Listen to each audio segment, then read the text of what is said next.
Setting up of my bench here to do. Let's make sure we're getting audio live there. We should. Setting up of my bench. We are. All right. So that's what I'm doing here.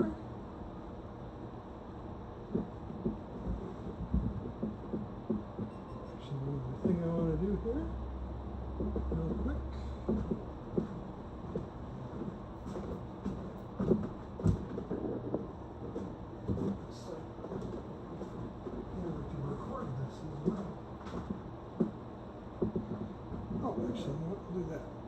So, I'm working on getting the X-Braces ready for this current batch of guitars. So we would start cutting one of them to length. The rest of them are all cut to length and have had some shaping. Well, they've all had some shaping. And the rest of them have had the ends shaped.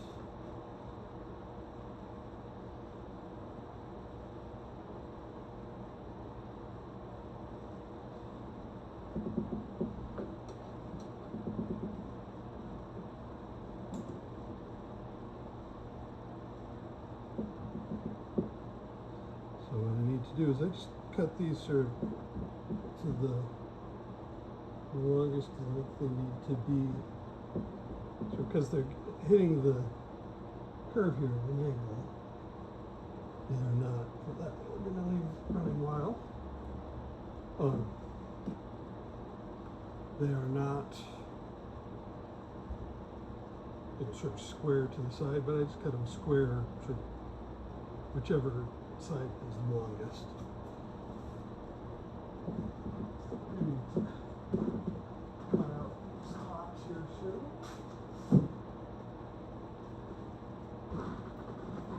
But first things first. It's not a super high priority yet because I'm not ready to glue anything to it.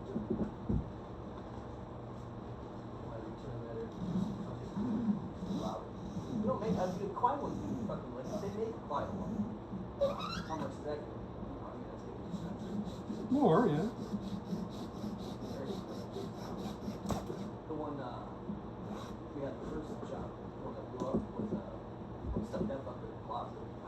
Yeah, well that doesn't help. It had its own little closet. Yeah, I know it was great.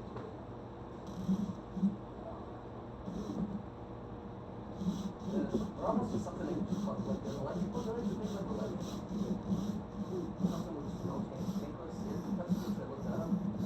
I don't know of any such thing. But I mean, look, I have had. They make it for filling tires. Yeah, you had what I've had an industrial 80 or 60 gallon air compressor for, at this point, 30 years. So. Just so you know, we are live on YouTube. Nobody's watching, but. Oh, you know what I don't know if I can check this. I should check so that actually looks good. I cannot. I don't know if I do that. I can. Okay. Yes, it does. Oh, actually, another issue. It's got the wrong microphone.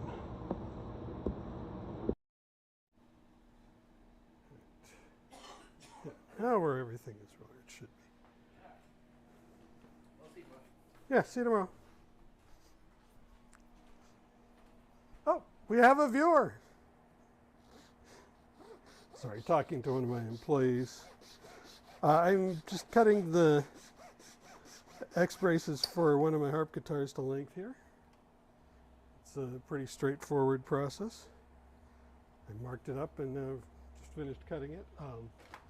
Before I do the sanding, that is going to be most of this, the ends of these have to be shaped, which I will do not on stream because that's downstairs, but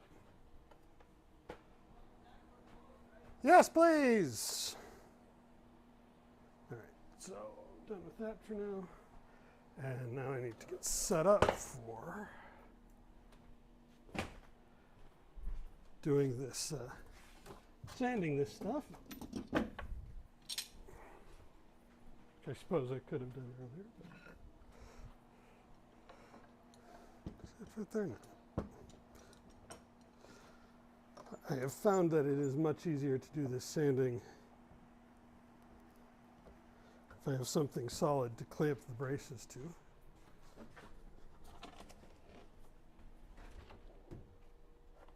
And I need some sandpaper, so.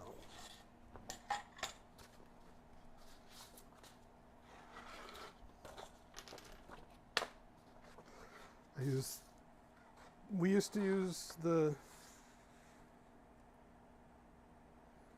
table for one of our disc sanders, but it wore out and we had to replace it, and the new one didn't have a nice straight edge for us to rip sandpaper on, so we got this guy.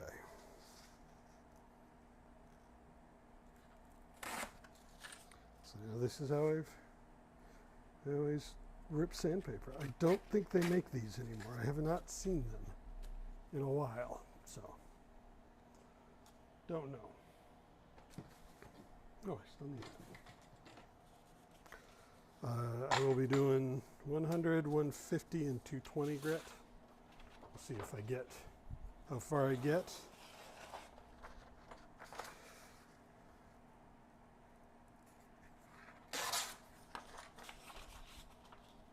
There's no reason I shouldn't be able to get through. I've got 5 of them ready to sand, so that's what I will be trying to get done. Trying to get at least one of them glued up. I've got my hide glue heating up, so I'm ready to. Not glued to the top, but glued to the, the X-brace glued together.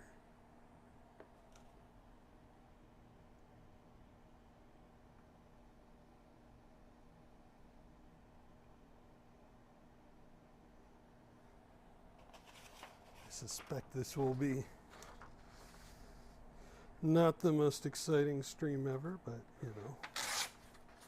Anybody has questions about guitars? Happy to answer them.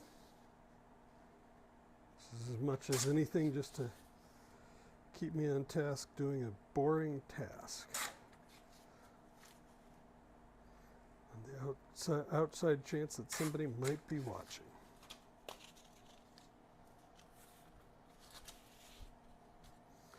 I did twice as much 100 as I did of the 150 and 220, and I probably won't go through all the 150 and 220. That's just sort of the reality of how this works.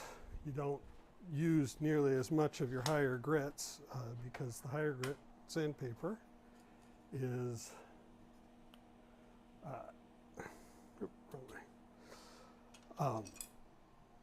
yeah, by the time you get to the higher grit sandpaper, all the stuff that is sort of problematic is already gone, and all you have to deal with is the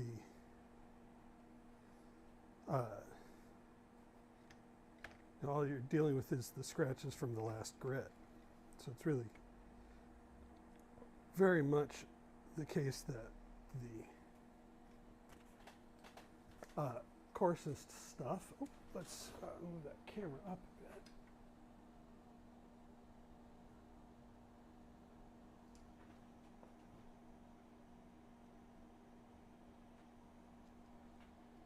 You know what, let's see if we can zoom that in even. We can. There you go.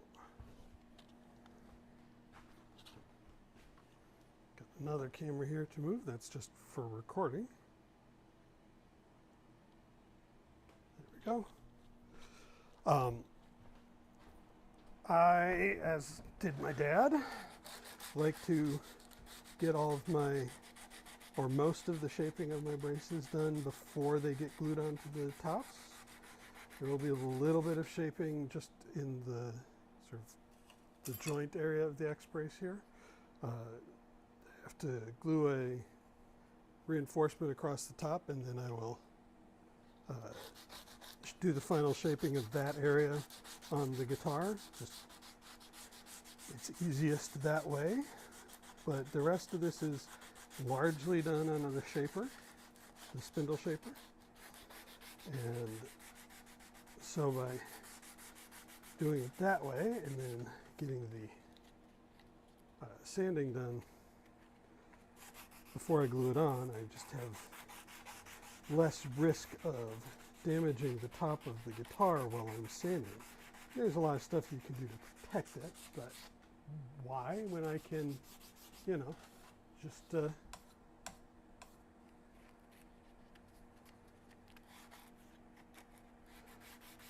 get it done here now, and then I will have very little to do once it's on the guitar.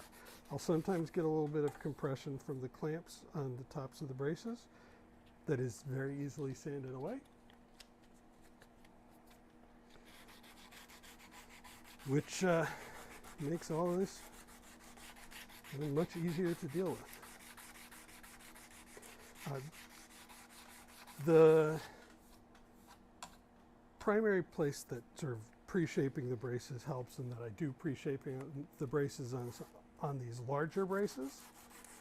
The smaller the brace, the less of that I do sort of pre-shaping. Although even there, the smallest braces, I mostly do shape them before they go on.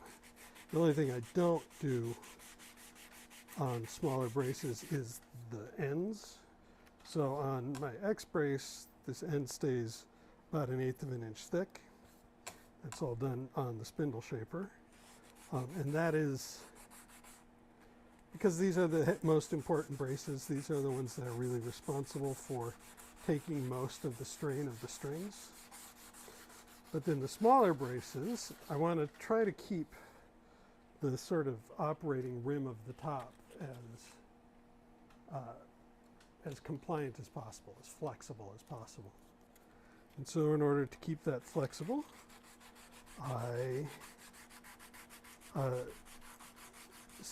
taper the ends of my small braces down to almost nothing.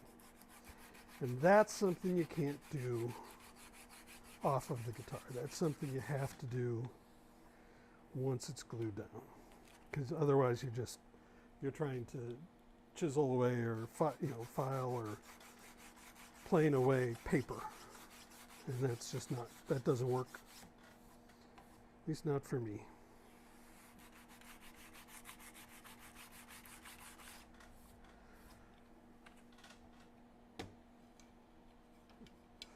Not keeping people around, am I? Well, that's okay. As much as anything, this is about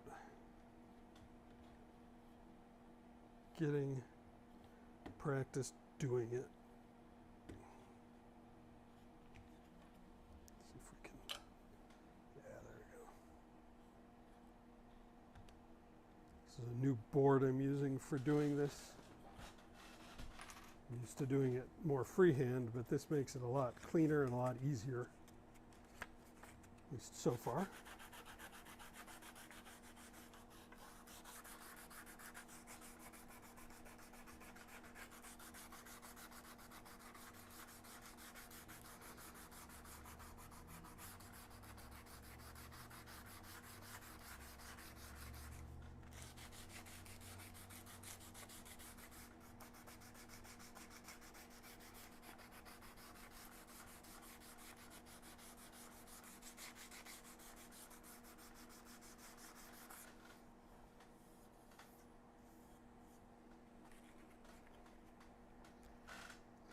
Need my other glasses. Getting old is, for me, as much as anything, about needing new glasses, needing a bunch of different pairs of glasses, because I cannot deal with bifocals.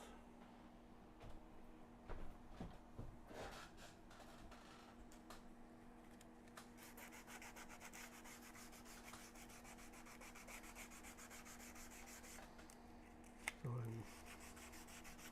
I'm looking for here. This is 100 grit paper. This is my coarsest grit that I'm going to use for this. So what I'm looking to do is just get rid of any machining marks. The spindle shaper will sometimes leave some burn marks. I want to get rid of all of that so that these can be as clean as possible.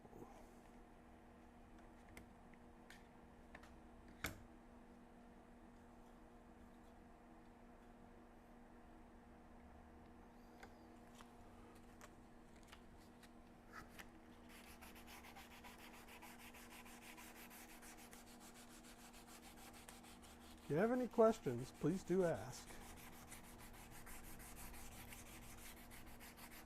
Let's see here. I'm going to do one thing real quick. Oh.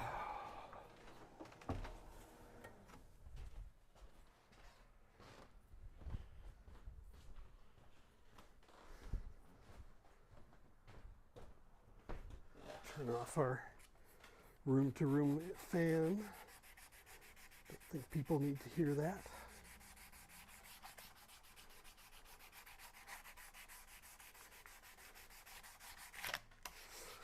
If you ever think that guitar building is glamorous, just remember that this is how I spend an enormous amount of my time.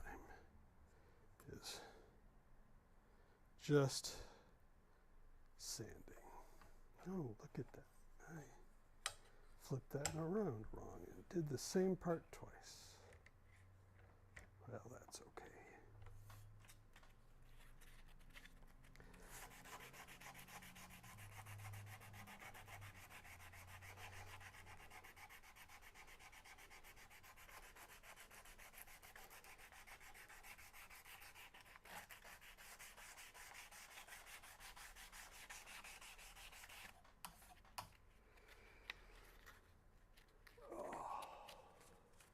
Somebody's out there watching.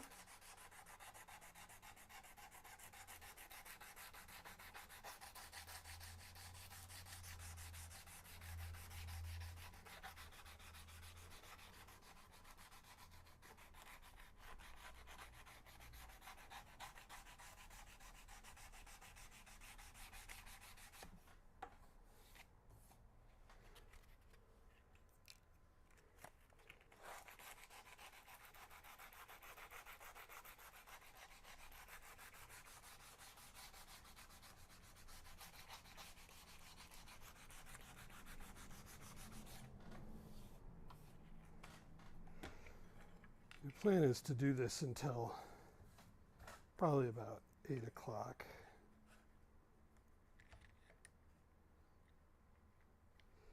And see what I can get done in that time.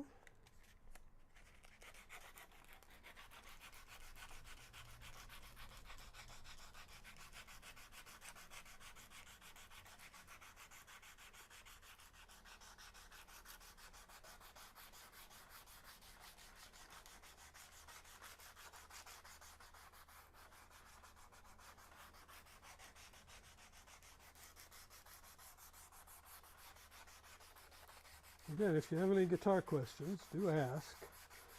Always happy to talk about it. Could be repair, could be building, just whatever. Don't know everything, and I won't make anything up if I don't know it, but I have been doing this stuff for a long time.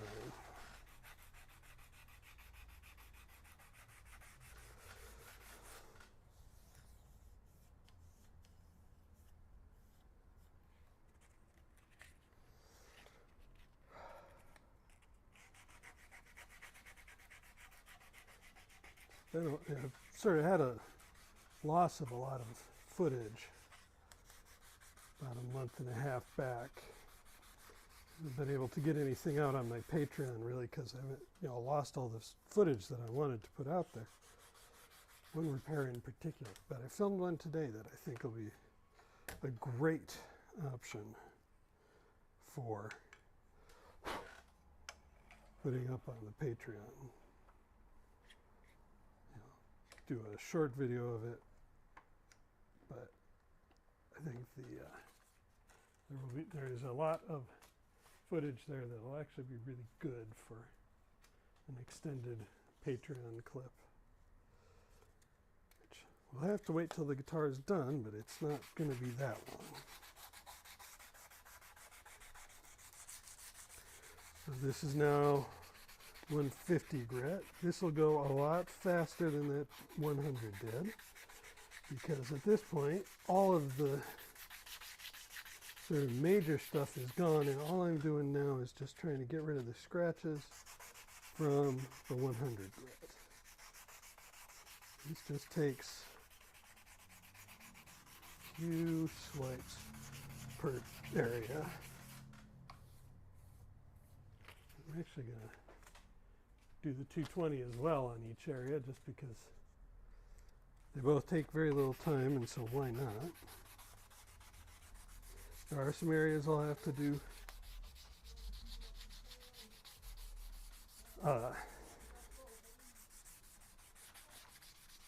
sort of separate from all this, but that's normal.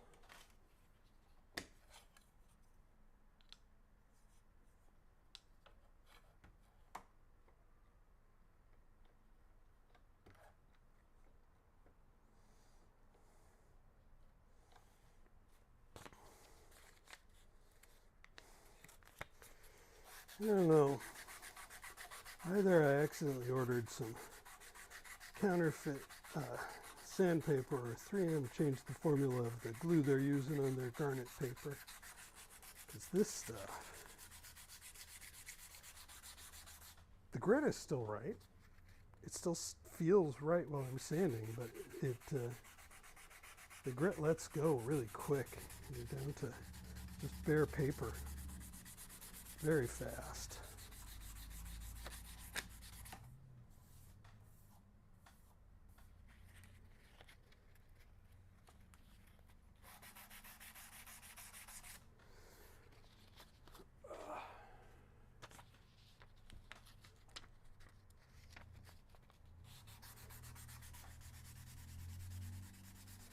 I don't try to preserve sandpaper much. It is not inexpensive, but compared to the costs of my labor and the loss of productivity when it starts to go, it's just not worth trying to sort of scrape out every last little bit of abrasive out of a piece of sandpaper. So I don't.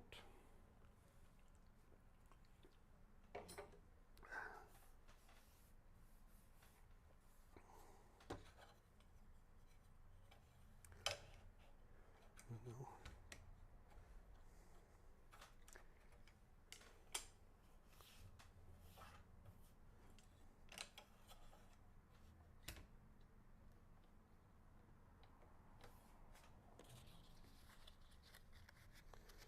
There's stories about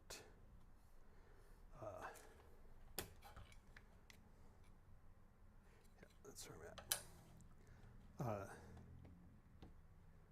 One of the older heads of the Martin family going around and digging through people's trash cans to make sure they'd used up the very last grit of sandpaper on their on their sheets of sandpaper, and I just don't understand it. The economics of that just don't make sense.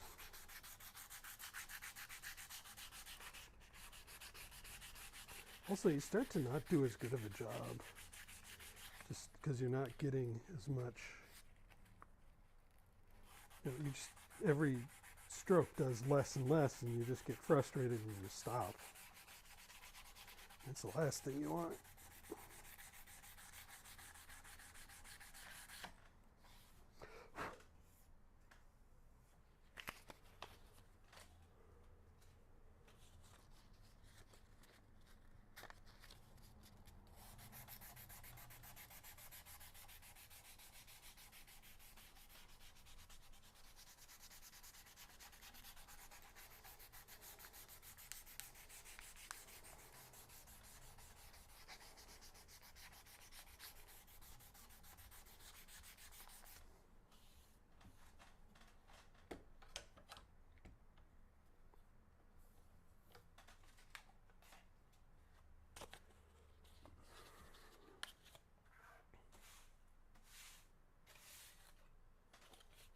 Pull those in a little bit so you can see things.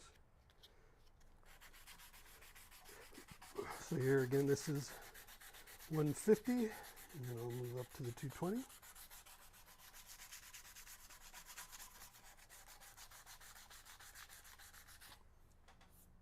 This is from one of the harp guitars. Yeah.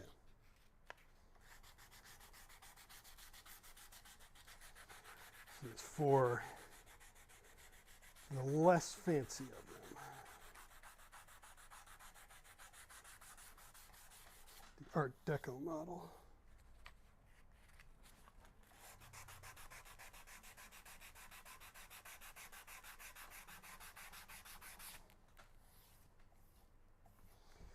That area is going to get a little reshaping anyways, so it'll get sanded again in the future. It's just a little sort of, I don't even know what, just a little scratch there. But as I say, that area is going to get reshaped a bit and resanded, so I'll leave that for later.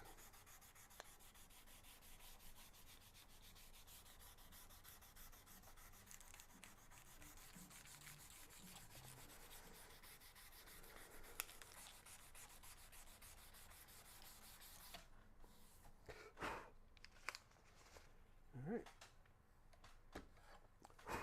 Now, the thing I do need to do yet on here, I want to be really careful sanding this area where it mates up with the other half of the X-brace. But I do need to sand there. So we'll just take our, I'm just going to do that with 220. Just do a few swipes. It doesn't take much. When I thickness these, I do them in the little Burns model machines thickness sander, and I'm doing it on the 180 grit side of it, so the finish is pretty good, and I just need to clean it up with some 220 to get rid of the sort of linear nature of those sanding marks. That's about all I want to do, and it's plenty enough, because, you know, of course, machine sanders sand very straight unless they are oscillating in some way, and this one's not. And so they leave this very linear scratch pattern that's very obvious and very visible. 180 grit would be fine for these. I would have no problem with that, except I need it to be a little more randomized. So it looks better. Especially on one that's going to have a sound port. I don't remember if this one has a sound port or just the other harp guitar, but if you're doing a sound port, then you really need your X-brace and really all your bracing just to look great, because it's going to be very visible. You're looking through the sound port, you will see this. There's that. And then the other thing that this will need is to get these ends sanded. This is what I have to do on all of them. So notice I'm always using a sanding block. It's important to always use a sanding block. It makes a huge difference in the quality of your sanding. It helps you keep things that you want to be flat. Helps you keep curves fair, so that no lumps or bumps, so that they are just a nice smooth curve. Trying to do most of this without a sanding block would result in something that is not up to the standard that I aim to achieve. Do a quick swipe down the middle of this, just because it doesn't quite get perfectly done by the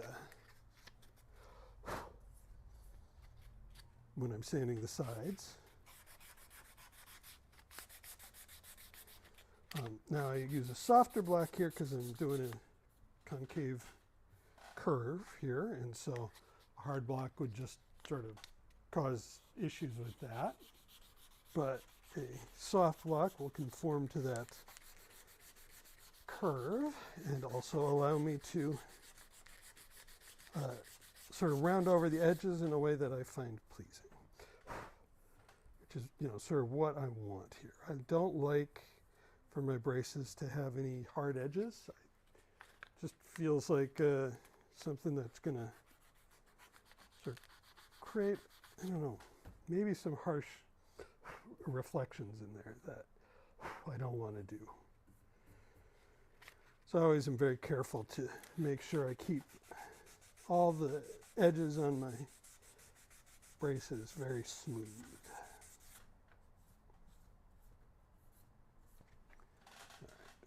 other side.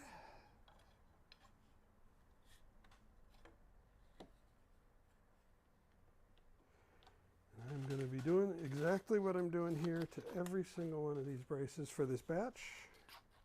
Got 5 of them ready to go right now. I've got one more I'll have to do a little later because it doesn't have the ends shaped yet. Right at the beginning of this stream, I cut that one's ends off so that they are to length, but I haven't done the shaper. I haven't shaped the ends yet. Yeah, this 150 I go through very quickly. I hope that is that I bought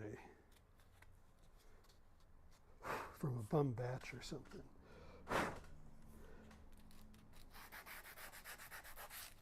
And not that 3M has changed their formula or something awful like that.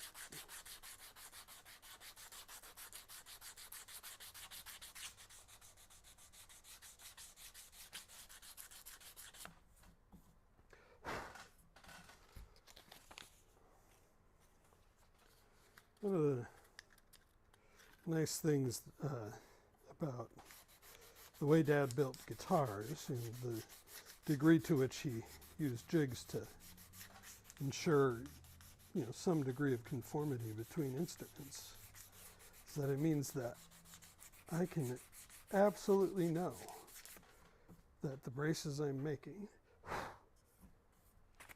Hoffman Guitars braces. They are very much in keeping with the style that my father did. I appreciate that. Because, of course, that is my goal. Not that I don't sort of evolve the style and come up with my own, variations on things. But the basic sort of layout of the braces, the basic shape, the principle behind how we brace things, the sort of deflection in the top and all that remains consistent and similar.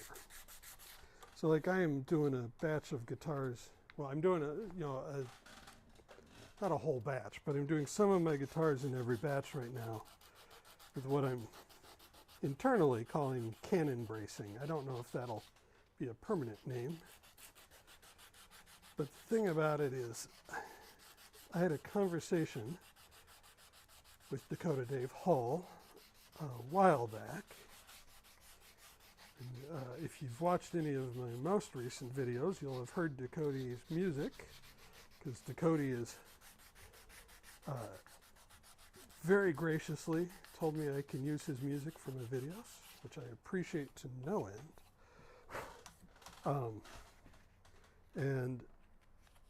We're having a conversation about old 1930s Gibsons, in particular jumbos and J35s and stuff like that. And he said that what he had discovered is that he thinks that they changed at some point the way they braced the tops and the way they thicknessed the tops, and that they are, that the two sort of styles are very different. So one, the older style, the one that Dave prefers, the one that leads to what, a lot of people will call, according to Dave, what he thinks, that leads to what people will call a cannon guitar in those old 30s Jumbos, J35s and all those, is they made them with a thinner top, but they made the bracing quite noticeably heavier. So they're not making it so there's more deflection. They're not changing the strength of the top or anything like that. They're just changing the balance of how they're achieving that, so that it's they're getting more of that strength from the braces and less of it from the top. And that sort of goes against, in a lot of ways, what a lot of builders do, sort of modern builders do. Although there's a lot of good ideas there that I'm also adapting.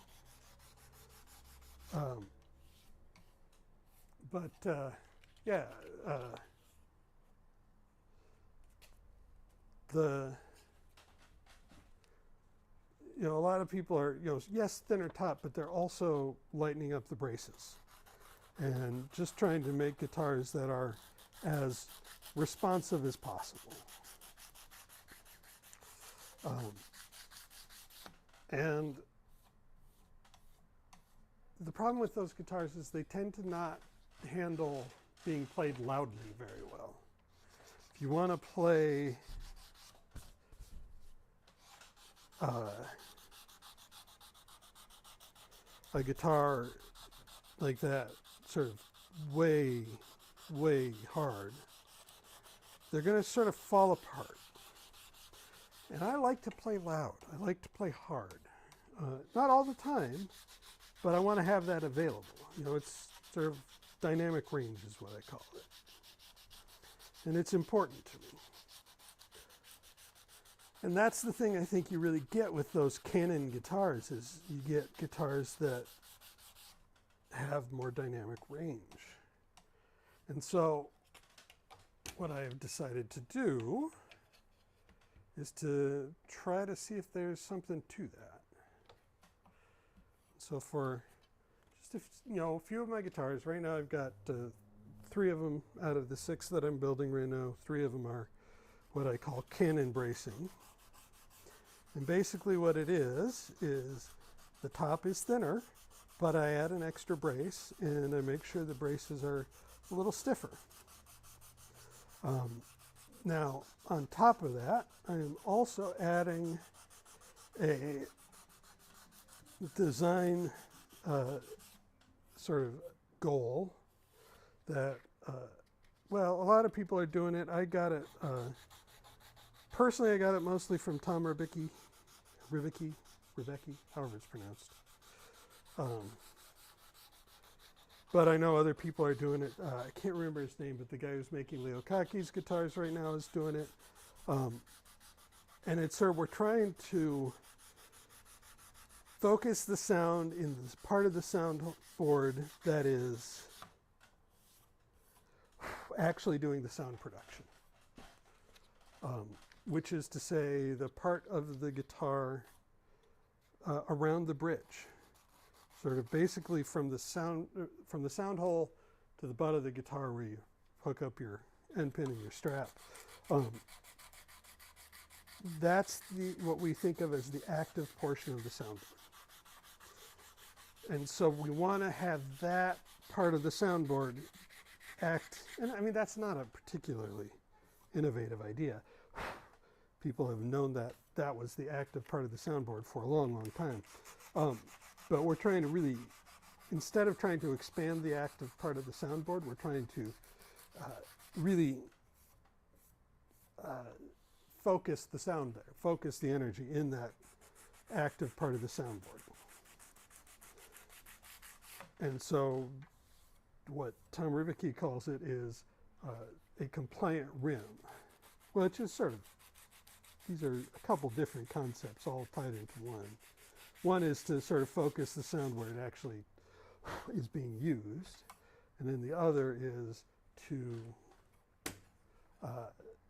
really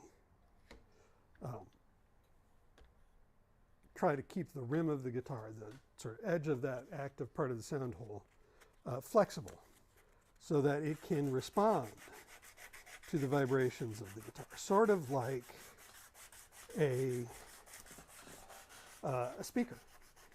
And if you think about the way a speaker cone is, a speaker is built, the sort of main part of the cone is fairly stiff, but around the edge you have a much more compliant rim that allows that stiffer part to move. And that gives you a lot more volume out of it. All of this, of course, is stuff that on a guitar is very hard to accurately measure or predict. Because on a guitar we are dealing with wood that is different on every piece that we get. There's no, you can get two pieces of wood for tops of guitars that are sequential in a log, that look in every way exactly the same. And the two, build the guitars identically in every way possible. And then you get them finished, and they're different. And that's just sort of the reality of how, how guitars work. We don't have the ability to 100% predict what's going to come out of a guitar. And we don't have the ability to accurately measure exactly what's going on. We can try, we can make educated guesses. We can measure things that are measurable, and we can tell ourselves we're really figuring things out, but in the end of the day, the guitars still sound different from each other. And that's okay. Because what I have found is that what I think is a great guitar, somebody else might not. And what somebody else thinks is a great guitar, I might not. And so it's really down to stylistic preferences. And so I can build my guitars as precisely and completely as I want, and it makes a big difference, but it does not, my guitars sound like my guitars. Dad's guitars sounded like Dad's guitars, but there's a variable there. And if I build a batch of guitars, I'll find one of them to be the best guitar in the batch, and somebody else might find it to be a different one. But then hopefully we both get a guitar that we love, right? At least that's how I look at it. But I do like the sort of idea of trying to focus that energy and having that energy really, allowing the top to move, to transfer that energy into sound. So yeah, there's a spot there, I think. Maybe not. No, it's just a little pitch. That's fine.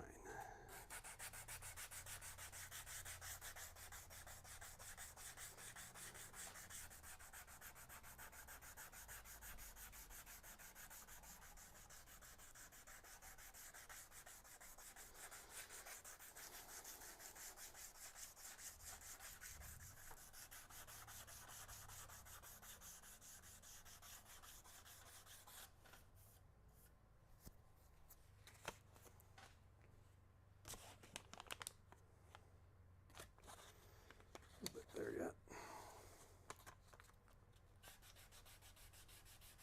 Is anybody there? You got any questions? Please do ask. I should probably do. Grab my other microphone and put it next to the sanding, so maybe you can hear a little bit of it. Not sure if it'll sound good, but.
got this set up, I can get this joint area taken care of.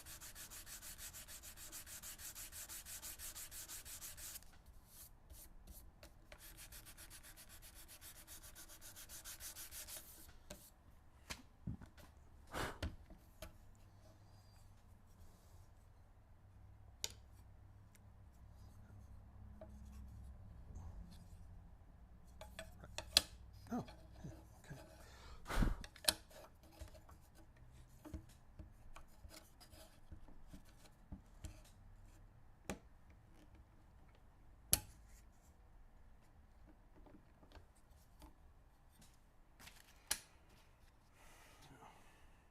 Let's do this first.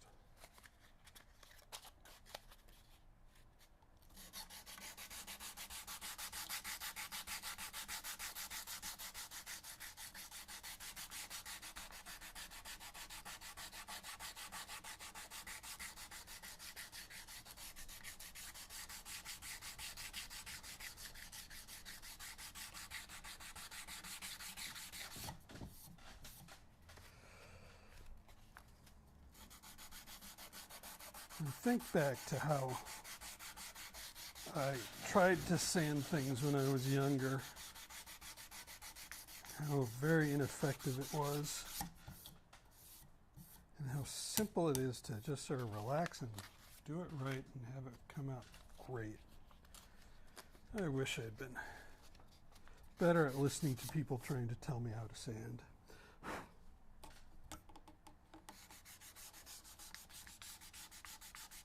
Because they did try, and they just didn't listen.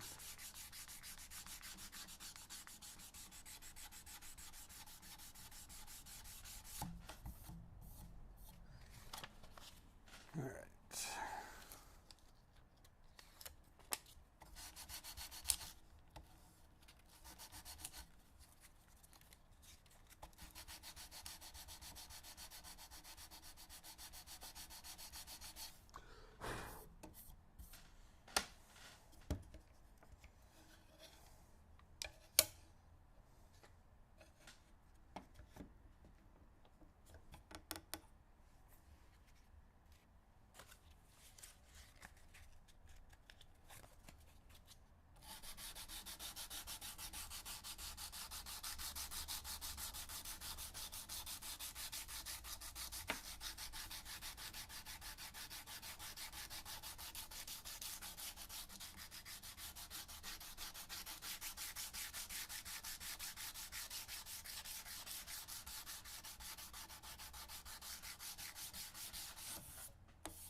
Here's the other thing. If you think this is going to be a glamorous business to get into, you will always be covered in sawdust. No exceptions.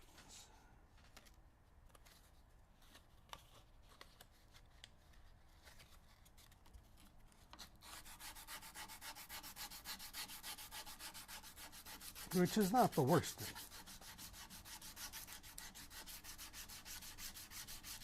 But it is a thing.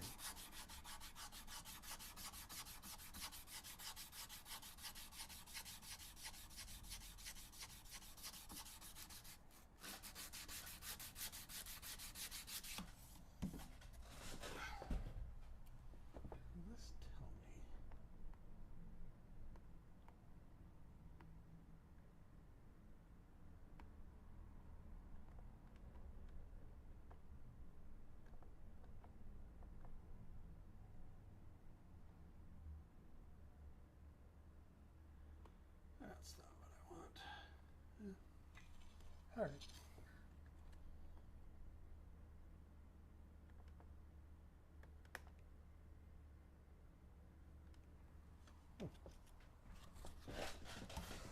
It'd be nice to be able to see how long I've been going, but whatever.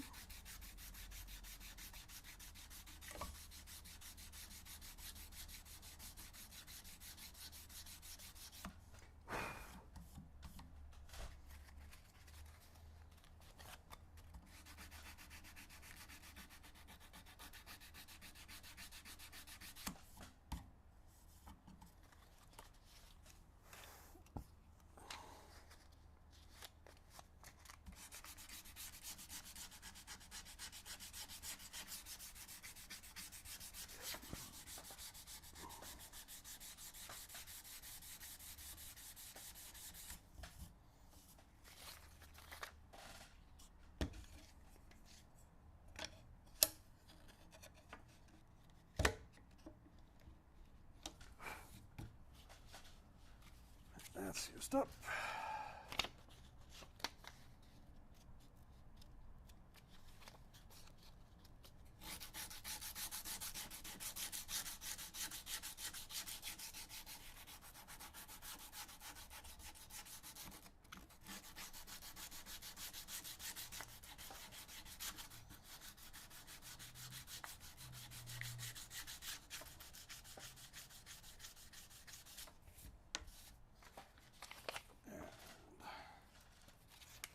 $2.20.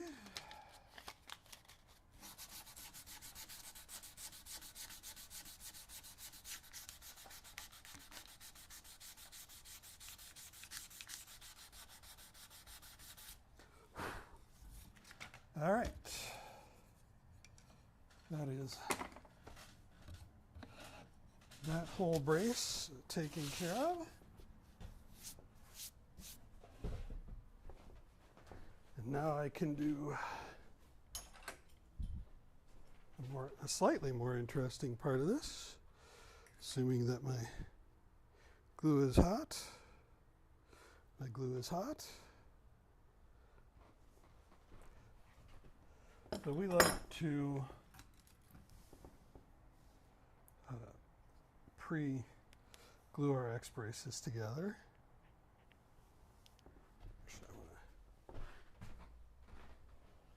Zoom out on this camera.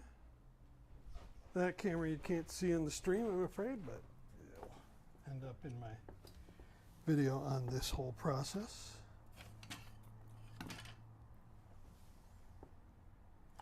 Anyway, we like to glue our X-braces together before we glue them onto the guitar. So make sure I'm going in the right direction. That's the right direction. And I haven't done this a while because I haven't been at this point in building a guitar in a while. So I'm going to make sure I have my jigs lined up right. Yeah, that's it. These are just a couple calls, and I will get my clamp taken care of. Let's move over here.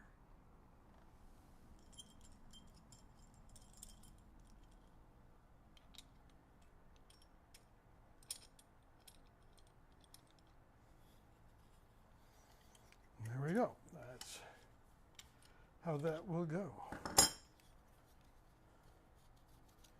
This is just a plexiglass caul my dad made that has the shape of the X-brace carved into it quite nicely, and this is just a flat piece of plexiglass. So,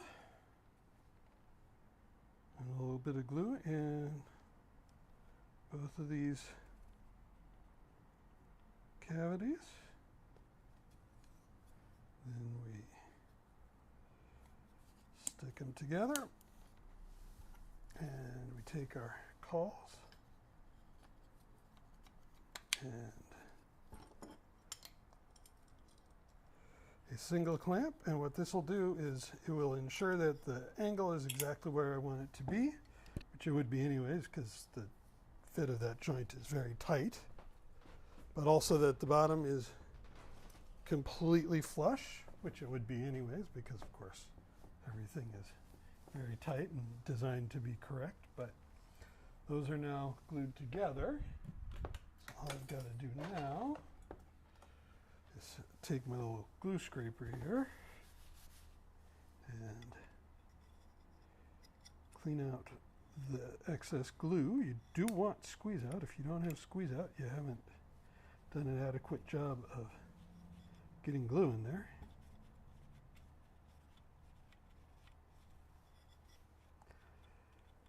Now this needs to sit for at least a half an hour, in which time I should be able to get the next one ready to go.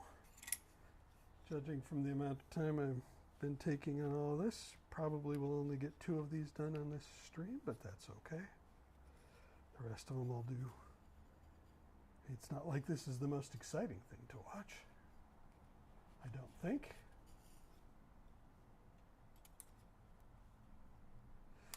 Of course, I can't really get on camera what I'm doing in here, but maybe I can. Is that a decent before? Oh, does that show up at all?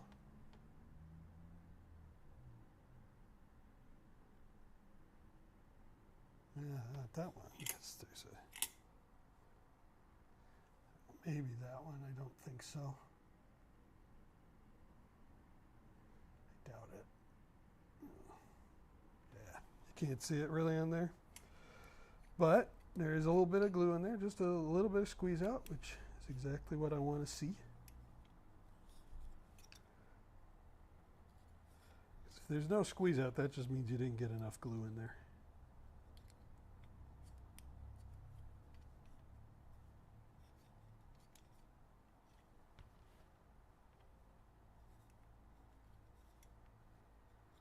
All right, that one is ready to set aside, and that'll wait until I'm got the next one sanded.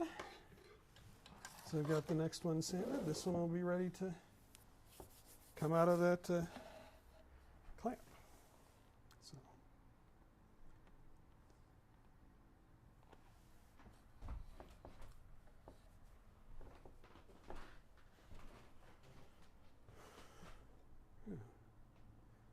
Take a further back one.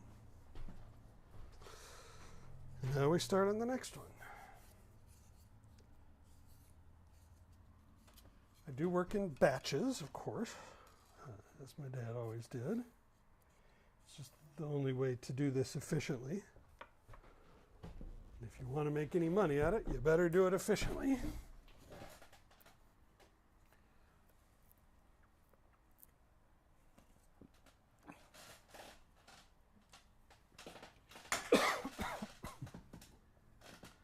Excuse me, I have a cough there.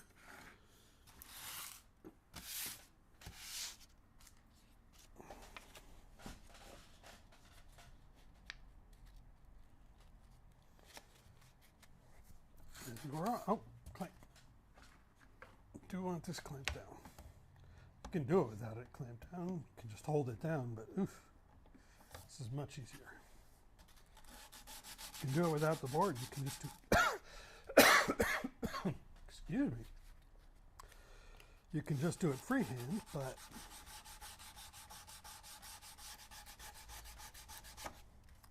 I find that incredibly tedious and uncomfortable. All right, so here. You can see this dark mark here, I hope. That is a burn from the spindle shaper. And it's, you know, just surface deep. And so what I will do is I will take some 100 grit sandpaper. You could even go down to 60, but I usually don't, because then you start doing more shaping than I want to do. These are pretty much the right shape. I just want to sand out any surface imperfections. So, and that all happens really with this 100 grit paper. Once you have all the surface imperfections gone, then you can move up through the other grits to just get rid of the scratches from the previous grit of sandpaper. But by the time you get up to 220, for most woods, the grain of the sandpaper is about the same size as the pores of the wood. And so you're not really getting anything extra. But here, you can see there's still some grain lines there, but that darker line is gone. So that means I've gotten rid of that surface imperfection.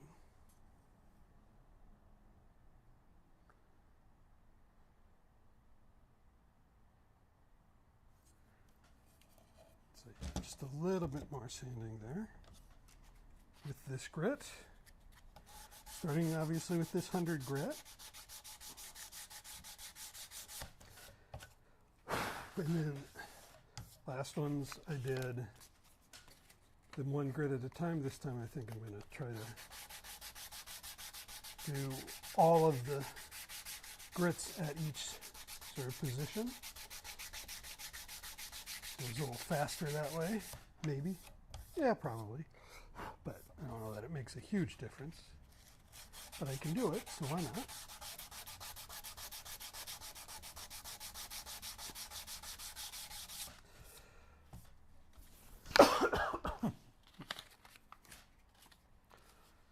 Swallowed a little wrong there. I got a bit of a cough.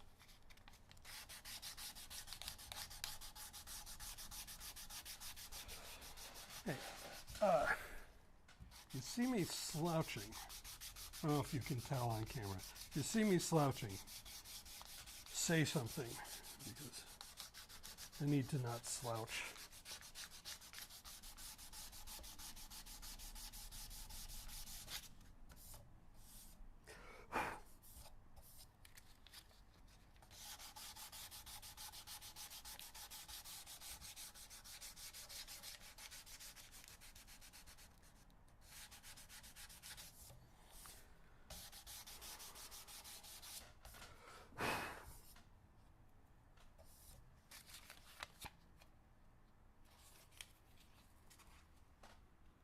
It's 220.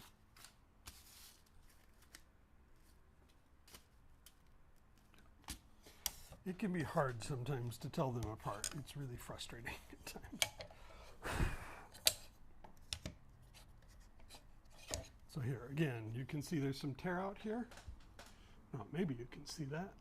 And in here. And so what I'm doing now is just sanding all that stuff away. And that's all stuff I can get rid of with the 100 grit sandpaper. And then by the time I'm done with the 100 grit, all of those sort of imperfections have to be gone. Then I just have to get rid of the scratches from the 100 grit.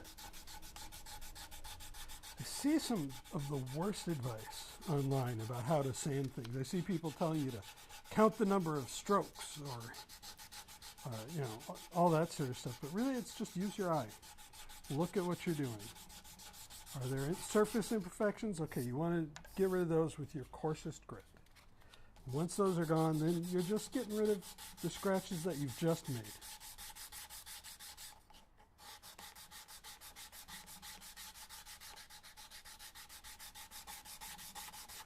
And it's all just about looking at it and seeing what's going on. You know, touching it with your hands and feeling the surface. Is it smooth? Is there a burr? Is there a sliver? Is there something that's going to catch? So I've gotten rid of this tear out up here, but there's still this one little divot here, which I think we're almost done with. Yeah. Yeah. Let's do a little bit more in here. Still some scratches in there, not really part of the initial problem, but just some scratches.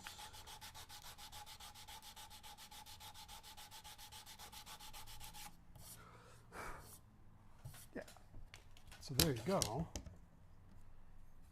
With the 100 grit, I've gotten that to look smooth, to look good.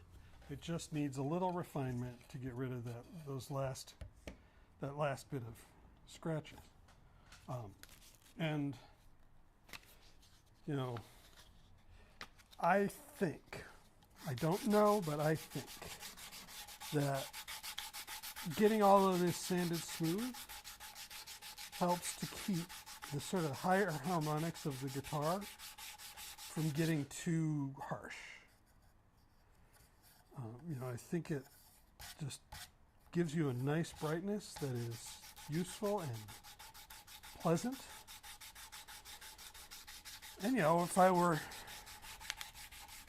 just trying to get out of work, I would say, hey, you know what? If you look at all those old Gibsons and all those, well, look at all those old Gibsons, they didn't sand the insides of them very well. And there's glue splotches everywhere and all these other things that sort of, the fit and finish on those old Gibsons aren't up to what we would consider good standards today. But, you know, and I could say that's why they sound the way they sound. But I know it's not. So I'm not going to lie to people about that. It saved me a lot of work. If I could tell people, oh yeah, no, you don't want to clean out the glue. That's part of what makes it sound good. I've joked about that for many years, but I will never actually do it.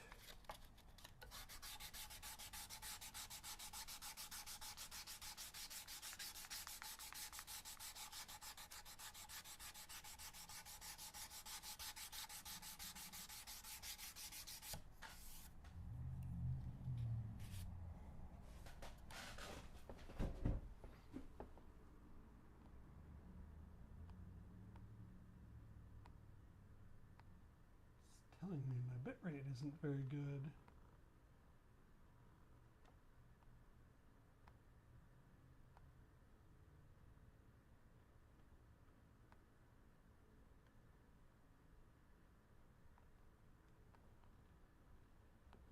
Right now it's saying it's good, so I guess it's saying it wasn't good, but now it is.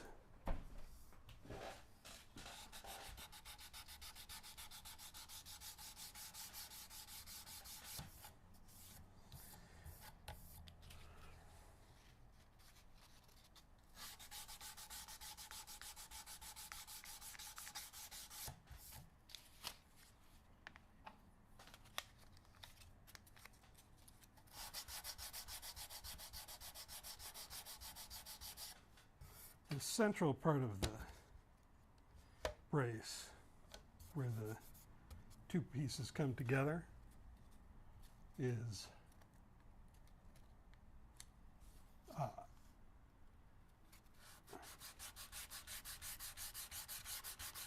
flat.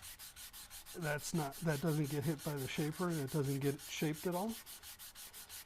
So I can just use a hard block on that, and because the sander I use to shape, you know, to thickness the braces, sands, you know, sort of finishes up at 180 grit. I don't really need to sand with anything other than the 220 right there. It works great. That's done.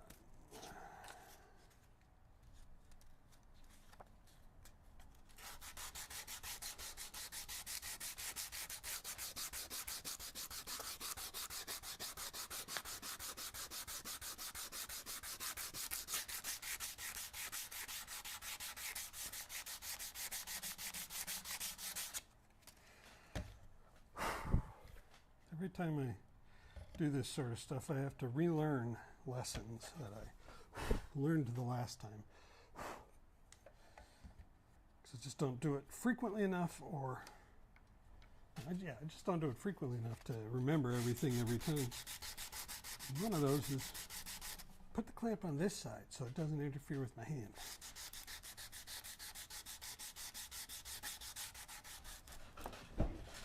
Slouching.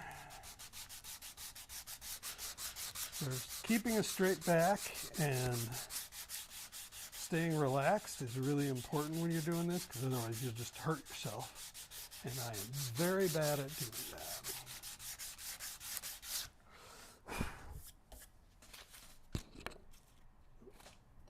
Sorry. Hopefully that wasn't too loud.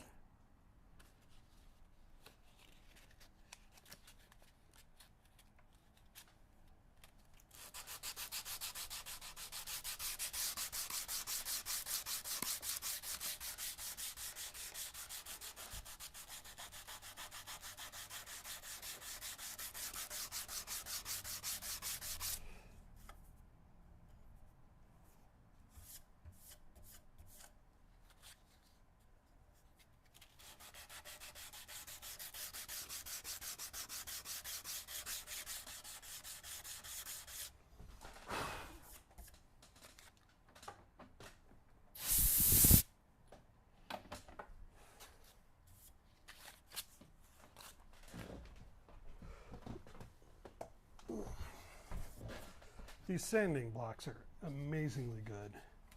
I don't know where you'd get them. I know they are still available. I have seen them. I can't get them from where I used to get them. Fortunately, I have enough of them to last me a long time. But there are two different kinds of foam. On the light gray side is really soft.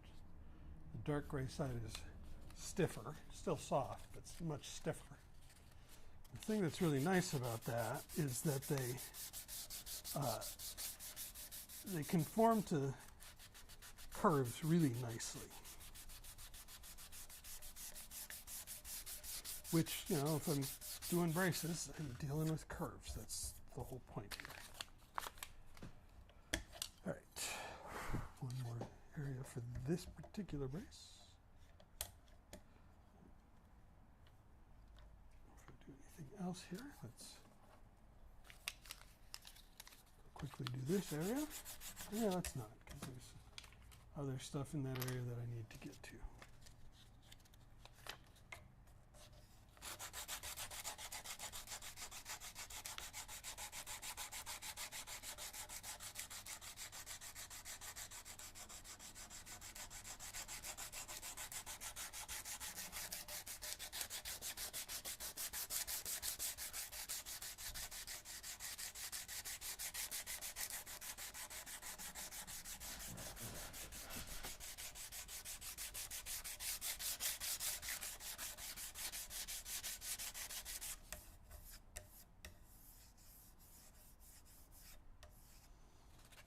Feels good.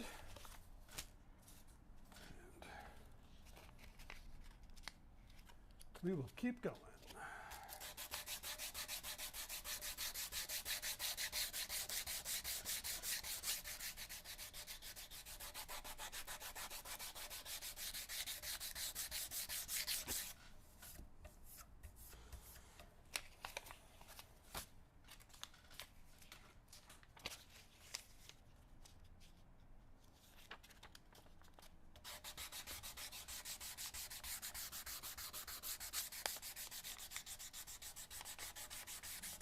I also always forget how long this actually takes me.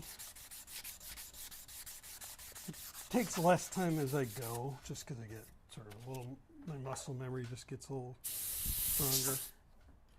But yeah, it does take a while. If ever you're wondering how